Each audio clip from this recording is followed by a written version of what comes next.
Hello, everyone, and thank you for joining us on this special episode of our Be Bold interview series. I'm joined by Francesco Starace, the Chief Executive Officer and General Manager of the Enel Group, and also the Chairman of Sustainable Energy for All.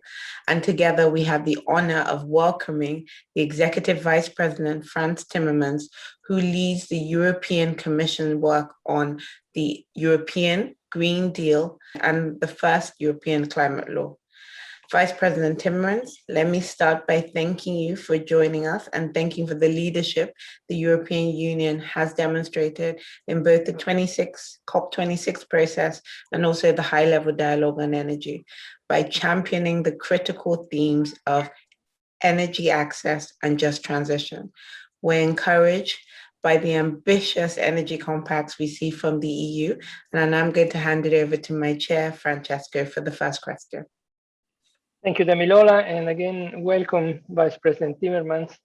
I have to say, before your, in your role in the previous commission, and then also since your election as a commissioner of the EU Green Deal, you committed to a just transition for all. I mean, this was something that you were really championing early enough in the curve. Europe has set already innovative tools to deal with vulnerable citizens, as for example the Social Climate Fund, which is a very interesting instrument. On top of that, there was a toolbox that the Commission has issued that urges, among various measures, the member states to start and increase the energy contracts with long-term fixed pricing signals in order to not to exclude, but to add flavor and depth to the existing markets. And this, I think, is a very important step that shows leadership in a direction of shielding also vulnerable citizens in the face of mounting evolution of volatility.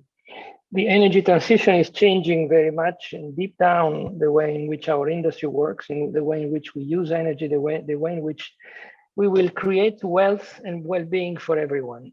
And that, I think, without the engagement of citizens across Europe, this will become difficult. And I think it's important, as you have mentioned several times, that citizens feel tangible the benefit of this process. This cannot be something that we have to cross a desert, but we have to see step by step tangible signs of improvement. So I would like you to comment on some of the guidelines that you have issued for the private sectors and the EU member states in order for them to move toward the zero carbon economy, while, of course, promoting a reliable energy for all, which is so important in this present situation. Thank you.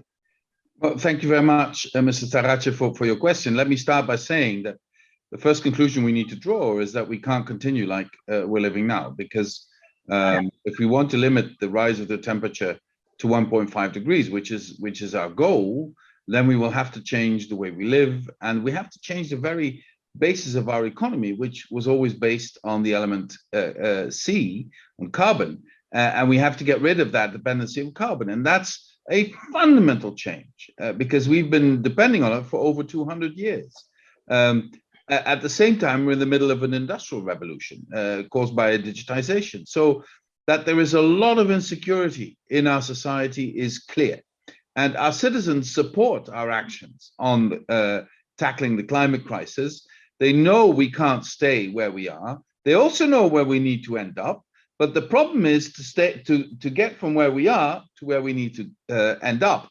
And there, people are worried about the consequences of our policies for their lives. So the first thing we've done is just put into law our obligation to reach climate neutrality by 2050, and to create a realistic path to get there. We need to reduce our emissions with at least 55% as compared to 1990 by 2030.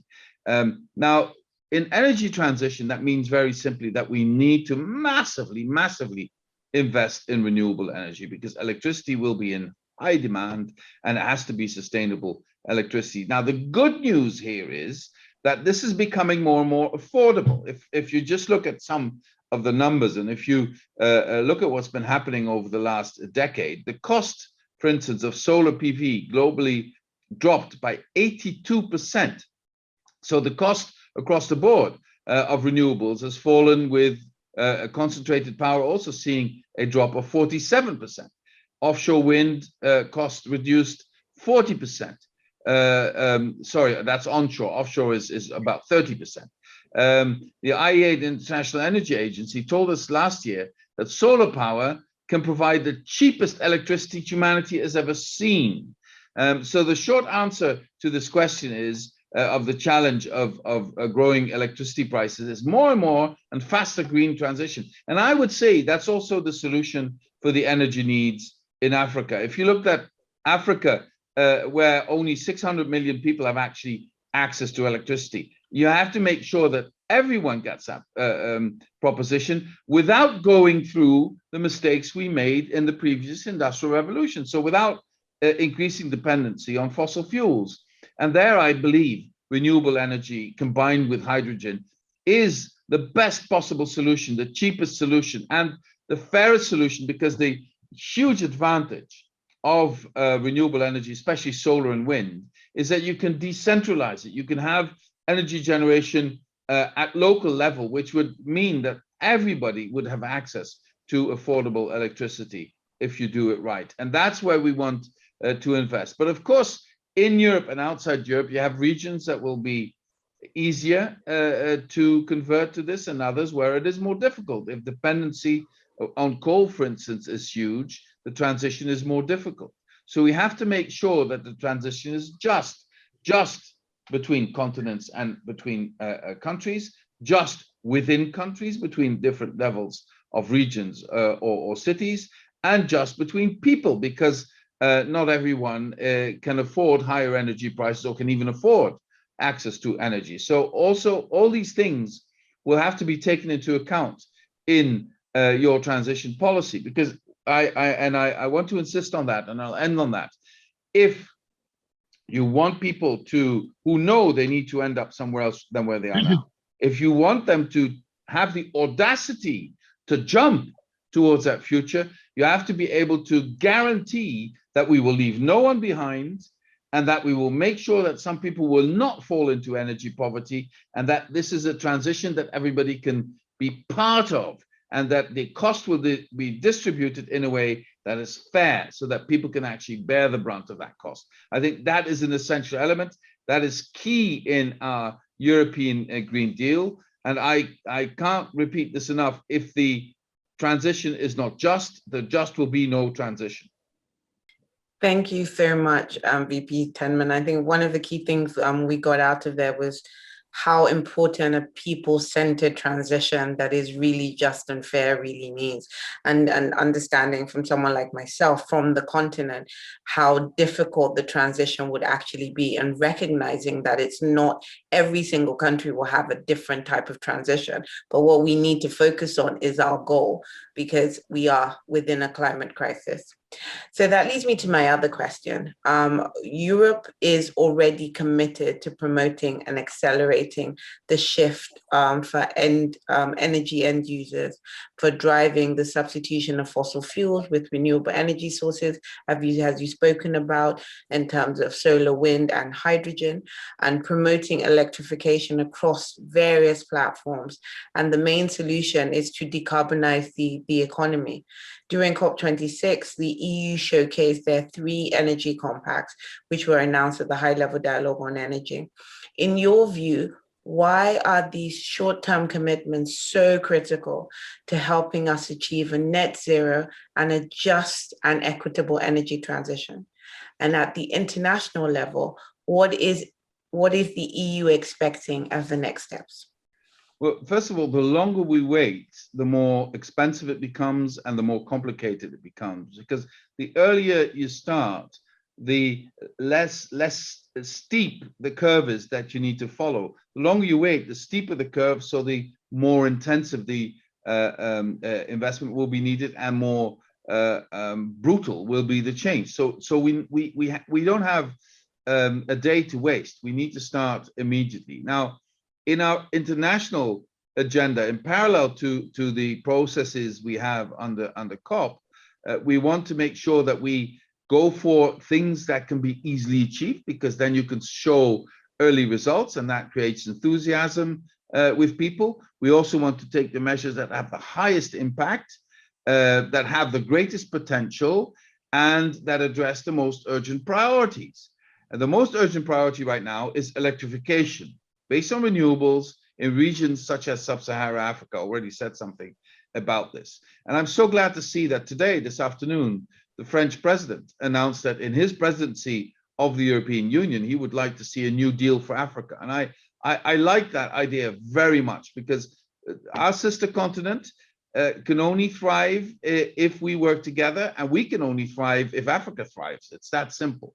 So we really need to work on that. Where I see the highest impact of a transition is in accelerating the phase out of coal. Coal has no future. And I want to highlight here one project we have started together with the United States, United Kingdom, and several of our member states, which is to help South Africa solve its energy problems, to come out of the hole that Eskom, the energy provider, has dug for itself, and to help South Africa find a path getting out of coal. Now, to give you the dimension of the challenge for South Africa, 120,000 people work as coal miners, that work in that industry. Unemployment levels in South Africa are at, I think, at over 30% right now, and their coal dependency is 90%. So a country that is so committed to decarbonizing their economy as South Africa needs plans that will be supported also by its international partners, such as the EU. And I believe if we create the right conditions, it will become more and more interesting for companies such as Mr. Starace's company to invest in South Africa and to invest in renewable energy. And I hope this could be a template for other efforts we will undertake in other countries in Africa and elsewhere. We have about 12 months to operationalize this partnership we've created with South Africa, but we're also thinking, as I said, about other candidates that could also have comparable plans. The greatest potential I see is, of course, in solar and wind, and in hydrogen, because hydrogen can be can provide for storage of energy. If you get huge amounts of solar and wind, you will not always get these amounts of solar and wind in the places where you need the electricity. So you need to transport it and store it. Hydrogen can play a role in that. But hydrogen can also be the fuel in difficult to abate sectors, such as industrial processes where you need high levels of heat. Hydrogen can do that, like in steel production, or in heavy transport, like in trucks or in trains, or even in shipping.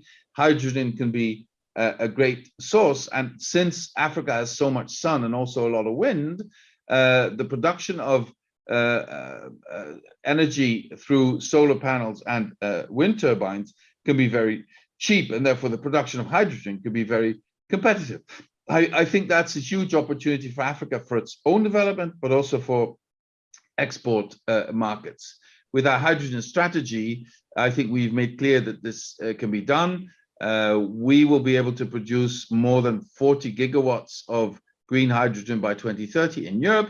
If we work well with our partners in Eastern Europe, but especially in Northern Africa, we can at least double that to 80 gigawatts. So these are, that is why we brought to the UN high-level dialogue a compact on green hydrogen. Next week, we will adopt a hydrogen and gas decarbonization package, which will be the basis for the emergence of hydrogen market in the EU. Next year, we will look more closely how to export our vision for hydrogen to other parts of the world. And I will be traveling also to the Middle East, where I see a lot of interest in hydrogen. And it's a good sign, because transition from oil to hydrogen-based economy can be the just transition solution for this region. And I would also say for Africa. One last word on what we see as the lowest hanging fruit, methane, which is a powerful greenhouse gas. We listened to UNEP report, which told us that faster action on methane could avoid nearly 0.3 degrees of global warming by 2045. And that's why we've made the global methane pledge with the Americans in Glasgow. And by now, more than 100 countries have joined us there. So that's another important step. We will adopt next week our first regulatory framework to reduce methane emissions from the energy sector, and we expect that it will reduce methane emissions from energy by 58% by 2030 in comparison to 2020 levels. Thank you so much, Vice President. I must underline that we are in South Africa, and since many years we have a big presence there, and only in renewables. I can tell you the potential for the countries is incredible, and so I have no doubt that it is going to be a monumental effort, because mining countries clearly have deep mines, but also deep cultures and a huge number of workers that all need to be addressed in a fair way. So it's worth the effort. I mean, the potential of renewable energy in South Africa is immense. And I think, as the private sector, I can comment that what you said is absolutely in line with what we think should be done in order to really push forward this transition in the most sustainable way. There are some criticalities, of course, that we have to underline here and there. And one of them, I mean, the most frequently heard one, you probably know by heart, hearing from many of us, and some of my colleagues are more vocal than others, but it's about the improvements that have been indeed introduced in trying to streamline what is a permitting process for infrastructures across Europe, which clearly is not at par with the ambition, let's say, of this plan. Absolutely. We see that some progress is indeed starting to show. What do you think should be further done by the Commission and by the member states? Because obviously the effort that we have to deploy on the ground is monumental. We all know that this is within reach. We need to debottleneck this permitting issue, I think, in a more strong way. And what obstacles do you see from your angle, from that side? I think it's a bit of frustrating discourse, but it is. But let me be direct and extremely blunt. If we don't solve it, we will never ever meet the targets we've set for ourselves, which is 40% of renewable share of our EU's energy by 2030 in renewables. That is not going to happen if we don't change some of our permitting practices in our member states. And as you know better than anybody else, you don't just need the European authorities for that. No. You need national authorities, even up to local authorities. And you know the NIMBY risk, especially in some forms of renewable energy, are huge in some member states of the EU, but also elsewhere. So I think we have to speed that up. We have to have an honest conversation with all stakeholders. I was encouraged today to see the country I know best, the Netherlands, that some of the targets will be met on renewable energy thanks to regional authorities, not even the national authorities. So we have some really partners out there who want to make that happen. So 2 years ago, we were the only region in the world to commit to climate neutrality. Today, 90% of the world's economy commits to being climate neutral at some point in the middle of the century. 3 years ago, coal phase out was something of a taboo. Now we're talking about the end of coal on a global scale, no longer just in Europe. Last year, when we published our hydrogen strategy, people were saying that we were dreamers living in a fantasy world. Today, we're going to overshoot our target. So there is some speeding up, but I have to say to you, Francesco, that if we don't solve the permitting issue, we will get into some deadlocks that we should avoid. And I have the impression that if we can sort of, at the European level, make an inventory of the best practices, share that widely with all those involved, if we can convince all the authorities to speed up permitting, to look for shortcuts without compromising on nature protection, etc. It's all possible. We need to streamline this and work with industry and with local, regional, national authorities to create the possibility to speed up permitting, especially in renewable energy. Because if you talk about nuclear, or you talk about huge fossil fuel plants. Those need decades of planning anyway. But the advantage of nuclear is you can get electricity, cheap electricity, within 3-4 years if you do the planning right. And we cannot afford not to improve that speed. Thank you so much, both to Francesco and the VP Timmermans. This has been an amazing conversation and insight. It's also been a very honest conversation about what the key challenges are and what we have to overcome at not just the global and the EU level, but also the local level. I'm really glad that, you know, the theme of leaving no one behind was part of this, but also underlining this was the real need for innovation quickly.